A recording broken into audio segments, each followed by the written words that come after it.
Você é jornalista que manda o povo para ir para casa, por que você não fica? Em casa também. Você não é um exemplo? Eu digo desde o início, eu tenho que trabalhar. Eu preciso trabalhar, eu e minha equipe. Mas você que orienta o povo a ficar em casa, ou é a opinião lacradora de novo, né? Fica em casa aqui, eu vou para a rua. Não faz isso. Ei, gente rica mandando o pobre ficar em casa é muito bom, é muito prático. Eu vou continuar enricando, você se lascando, e daqui a pouco eu estou com um monte de escravo a meu dispor. É por isso que este Brasil está do jeito que está, gente. Sabe por quê? O seu parlamentar aí, pergunta se ele diminuiu 1 centavo do salário dele. Pergunta se ele diminuiu o salário do assessor dele. Pergunta se ele diminuiu. Pergunta se o Supremo Tribunal Federal algum teve a decência de dizer assim, olha, o Brasil está passando dificuldades, metade do meu salário, quero não. Troca em remédio, se é que tem, sei lá, o respirador, em maca, ambulância, seja o que for. Cesta básica. Ninguém faz isso. O seu parlamentar não faz isso com você. Ei, no meu não. No meu, ei, no meu não, no meu não tem nada a ver com isso não. Agora o meu, seu otário. Se a gente não for inteligente, nós vamos estar igual a Venezuela, comendo cachorro, comendo gato. Acorda, Brasil, pelo amor de Deus. Acordem, pelo amor de Deus. A lacração, fica em casa, mas não deixe de ver o Big Brother. Fica em casa, hoje tem paredão, fica em casa. É uma mensagem para você que não acreditou e não entendeu. Essa mensagem é para você, mas você não entendeu. Nunca mais que o Big Brother teve a audiência que está tendo hoje, rapaz. Nunca. Estava no fim, aquilo estava no fim. O povo voltou a assistir, trancado dentro de casa, e a informação, fica em casa. E outra, novos números de mortes, 9 números mais mortos, 10, agora não, era 11, não, aumentou para 12, agora 15, 20 mortos. Para com isso, imprensa desgraçada. Para com isso, imprensa desgraçada. Para com isso, cheirador de pó. Tu quer matar antes da gripe chegar, antes do vírus chegar. Isso é assassinato que vocês estão fazendo. Vou dizer de novo, o que é assassinato. Mais importante, a manutenção dos direitos individuais ou a luta contra o coronavírus? Nós não podemos agora ter garantistas de ocasião, que no momento de uma disputa política entre governo federal e governo estadual, vem dizer que esta medida adotada, de alguma maneira, fere o nosso direito, fere a nossa liberdade, fere ao nosso sigilo. Não fere. Suas primeiras considerações, Caio, por favor. Pois é, né? O doutor Augusto falou dos garantistas de ocasião, mas esse dilema, né, entre segurança e liberdade, ele acompanha a humanidade há séculos. Um norte moral que nos ajuda aí a navegar por esse tema foi colocado por um dos pais fundadores da democracia americana, né, o Benjamin Franklin. Ele disse: aqueles que abrem mão da liberdade essencial por um pouco de segurança temporária não merecem nenhuma coisa nem outra. Coincidentemente, o Franklin ele era um gênio polivalente, ele era muito eclético, né? Ele era político e cientista. E como faz falta hoje nós temos políticos realmente comprometidos com a ciência, a verdadeira ciência, né? Aquela que não cria verdades absolutas, que não abandona a dúvida e que não promove, muito menos se submete ao pânico. Então, quando o Franklin ele fala em liberdade essencial, aí existe uma ideia de gradação, né, nessa liberdade, que como todo direito, o doutor Augusto sabe, não é absoluto. Uma coisa é o cidadão abrir mão consensualmente do sigilo dos seus dados pessoais numa relação comercial privada entre ele, né, que é o consumidor, e as operadoras de telefone. E eu até consigo admitir excepcionalmente, como colocou o doutor, que o governo tem acesso sim a relatórios genéricos de geolocalização, de grupos de pessoas anônimas para monitorar a efetividade das políticas de isolamento e, em última análise, aprimorar aí os serviços públicos. Mas outra coisa é individualizar o monitoramento e passar esse dado para o Estado com a finalidade última de fiscalização para aplicação de multas, de prisões, entre tantas outras ideias absurdas, né, que nós ouvimos nos últimos tempos dos nossos queridos ditadores enrustidos. Aqui sim nós temos uma violação da tal liberdade essencial e é isso que o Franklin não admitia, sacrificar esse direito fundamental por algo menor e passageiro. A pandemia, certamente, ela é transitória, né? O difícil mesmo, a gente está debatendo há muito tempo isso, é dimensionar o seu impacto. Só que esse impacto, ele depende diretamente da forma como nós vamos enfrentar a pandemia. para desespero dos especialistas de ocasião, aí embarcando na sua expressão, doutor, não tem comprovação científica de que uma quarentena radical vai desacelerar significativamente o ritmo de contágio, muito menos reduzir o número de óbitos. E mesmo que a hipótese dessa quarentena seja bem sucedida, e tomara que seja, a quantidade de vidas poupadas nesses meses pode ser muito menor que as mortes resultantes da queda de renda da população mais vulnerável e do déficit do Estado, que vai perder capacidade de investimento no sistema público de saúde. Todo mundo, né, isso é uma obviedade, todo mundo quer salvar o maior número de vidas humanas possível. Vale para mim, vale para você, vale para o espectador. Mas isso não vai ser possível se a gente abandonar o espírito científico. Né? Se nós tratarmos uma cidade no interior de Santa Catarina, que não tem um caso da nova doença, da mesma forma que a gente trata a cidade de São Paulo, onde estão morrendo centenas e centenas de pessoas. Então, quando nós limitamos o debate público e vamos atrás das soluções fáceis, imediatas, radicais para problemas complexos, o que acontece é isso. Uma sociedade trancafiada em casa, em pânico, enquanto políticos autoritários e oportunistas se aproveitam do nosso medo para bater a nossa carteira e exercer cada vez mais controle sobre as nossas vidas. Foi o alerta que você fez no final da sua fala, doutor. Mas assim, esse recado ele já foi dado no século XVIII. Vou repetir a frase: aqueles que abrem mão da liberdade essencial por um pouco de segurança temporária não merecem nenhuma coisa nem outra. E no nosso caso, essa segurança passageira é só uma promessa sem comprovação científica feita por políticos. Então, quem quiser, que acredite. Bom, vamos lá, né? O que a gente pode fazer para salvar essas empresas aí no Brasil? Em primeiro lugar, eleger políticos melhores, né? Que atendam o interesse público e não simplesmente os interesses do serviço público e do próprio governo. A elite política aqui no Brasil, ela criou duas classes de cidadão. O que trabalha no setor privado e o que trabalha no setor público. E aqui, obviamente, eu tenho que fazer uma generalização baseada em valores médios. Mas para o setor público, que, claro, é financiado pelo setor privado, os políticos reservaram alguns privilégios especiais, né? Então, estabilidade no emprego, benefícios previdenciários e salários acima do valor de mercado. Entre os integrantes do setor público, você tem aqueles super privilegiados, né? A alta cúpula dos poderes executivo, judiciário, legislativo, entre eles os próprios políticos, né? Então, a gente está falando de servidores cujos salários ultrapassam R$20 mil e compõem a maioria dos 1% mais ricos do Brasil. Aí a gente se pergunta, né, qual a colaboração dessa casta, né, vamos chamar assim, para o esforço econômico e fiscal no combate à pandemia? Nenhuma, né? O mínimo que essa elite tinha que fazer, se tivesse um pingo de moralidade, era cortar na própria carne e reduzir progressivamente os seus vencimentos, pelo menos durante o isolamento. Né? Quem ganha mais, paga mais. E ajudaria muito, porque o maior custo do Estado brasileiro, depois de despesa financeira e previdenciária, é com folha de pagamento. Mas não. A elite ela prefere viver em estado de perpétua contradição. Ela mantém a sua renda intacta, enquanto proíbe o autônomo de trabalhar e sustentar a sua família.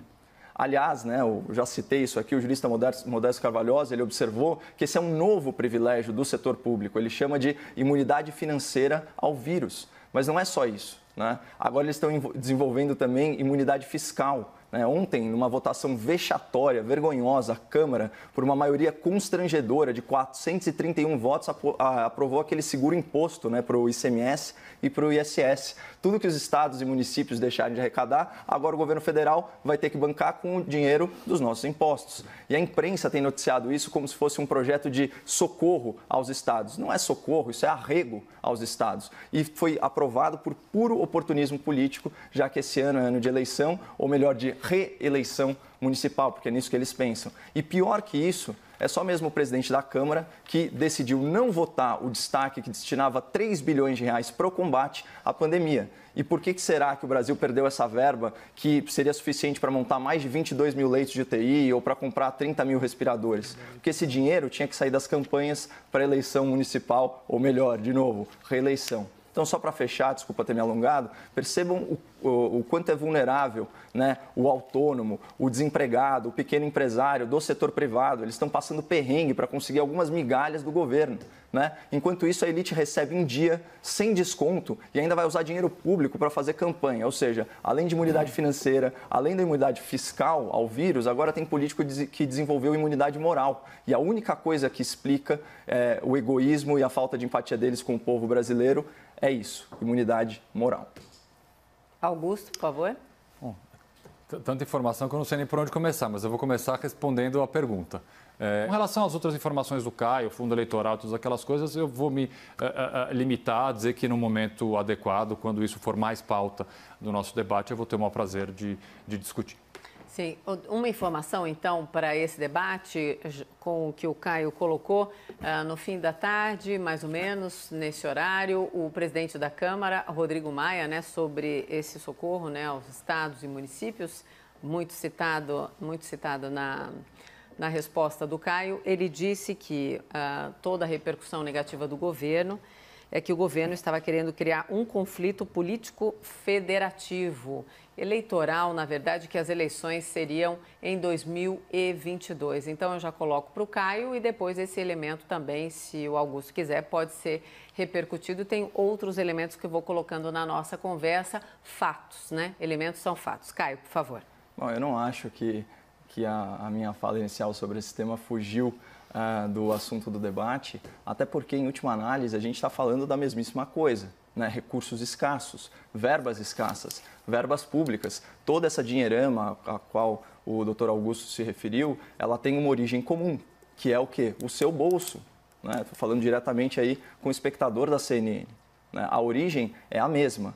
O recurso é escasso. No curto prazo, o governo, seja ele municipal, estadual, federal, ele tem duas formas, né, de fazer frente a essas necessidades econômicas. A primeira é se endividar e a segunda é aumentar impostos. Só que, invariavelmente, no médio prazo, essa dívida se converte em impostos também, porque isso é uma responsabilidade pulverizada.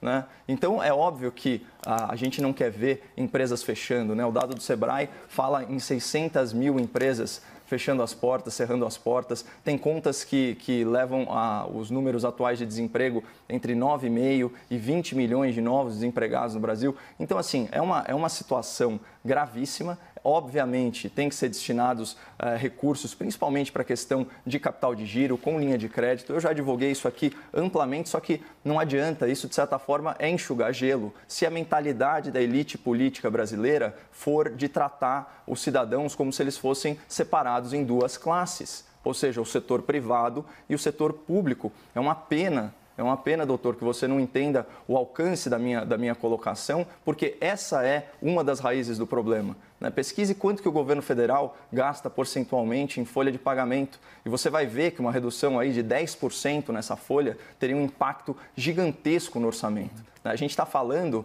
do quê? De uma PEC de guerra. Não é essa terminologia que a gente está usando? Então, a gente não pode se dar o luxo de jogar 3 bilhões fora, porque é exatamente isso que a gente está fazendo agora. A gente devia estar destinando isso para salvar vidas humanas. Não é a nossa defesa aqui o tempo todo, não é o nosso denominador comum.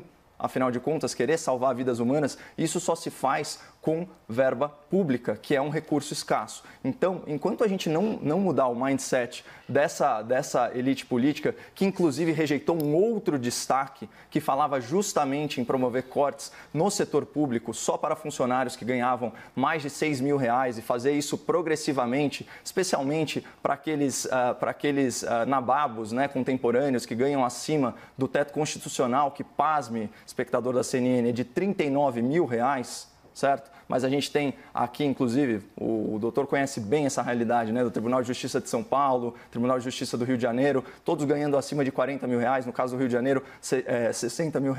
Quero ver, já cancelaram o Vale Peru de Natal do TJ do Rio de Janeiro? R$2 mil para 15 mil servidores? Quero ver se isso vai ser cancelado. Né? Eu quero ver se foi cancelado o Bolsa Livro no TJ de São Paulo, R$5 mil para comprar livros, softwares, esse tipo de coisa. É disso que eu estou falando. Então, enquanto a gente não mudar essa mentalidade, enquanto a elite política não olhar com carinho para o setor privado, né, aí esse país não vai para frente. Sim, só para passar a palavra para o Augusto, por causa da divisão de tempo.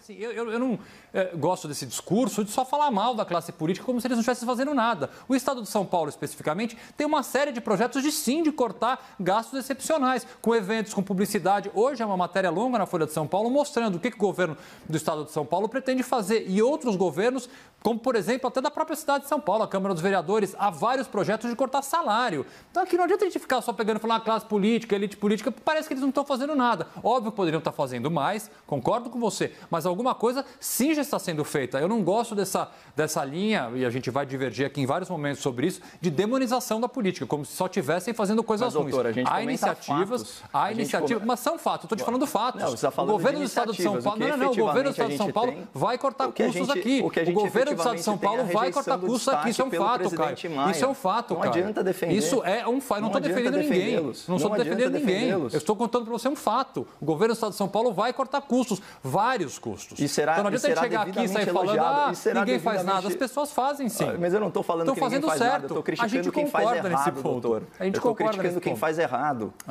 Tudo bem. E assim, eu acho legítimo você elogiar iniciativas, mas o que a gente tem no frigir dos ovos é que o parlamento brasileiro se recusa a dar 3 bilhões de reais para a pandemia. A gente tem que eles jogam nas costas do governo federal, então, portanto, do contribuinte brasileiro, né, uma farra fiscal nos estados, em pleno ano eleitoral. É óbvio que eles querem uma carta branca orçamentária para poderem gastar isso, governadores e suas bases eleitorais municipais. É óbvio o link entre essas coisas. Caio, o tempo era do Augusto. O tempo era do Augusto, então, se o Augusto não for complementar, eu quero colocar mais um elemento também, informação nesse debate. Augusto, você vai complementar? Não. Obrigado. Então, sobre o que os políticos não fazem, vamos relembrar, recentemente foi uma proposta, né, isso para os debatedores, Caio e Augusto, uma proposta do presidente da Câmara dos Deputados, Rodrigo Maia, de corte em todas as esferas, né, de salários de 25%, inclusive os parlamentares, mas essa proposta rapidamente foi rechaçada e negada pelo Judiciário. Isso eu coloco já para vocês aí mais um elemento no debate. Entendo a sua informação, Mona Lisa.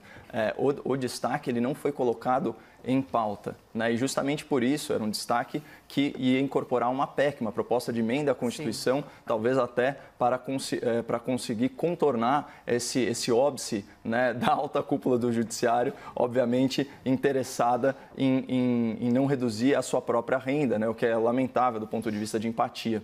Mas, que bom que a gente concorda pelo menos nisso, e a gente tem que ser muito vocal, doutor, em relação aos abusos, né? Porque, de novo, a gente tem dois Brasis. Né? Você tem o Brasil que está se sacrificando, que está perdendo renda, e você tem o Brasil que efetivamente não abre mão de absolutamente nada. Então, não adianta colocar a pecha de que eu só critico e tal, porque isso não é uma verdade. Mas é óbvio que se eu estiver num ambiente em que essa elite esteja sendo só elogiada, eu tenho que puxar a corda para o outro lado e puxar a orelha dos nossos políticos.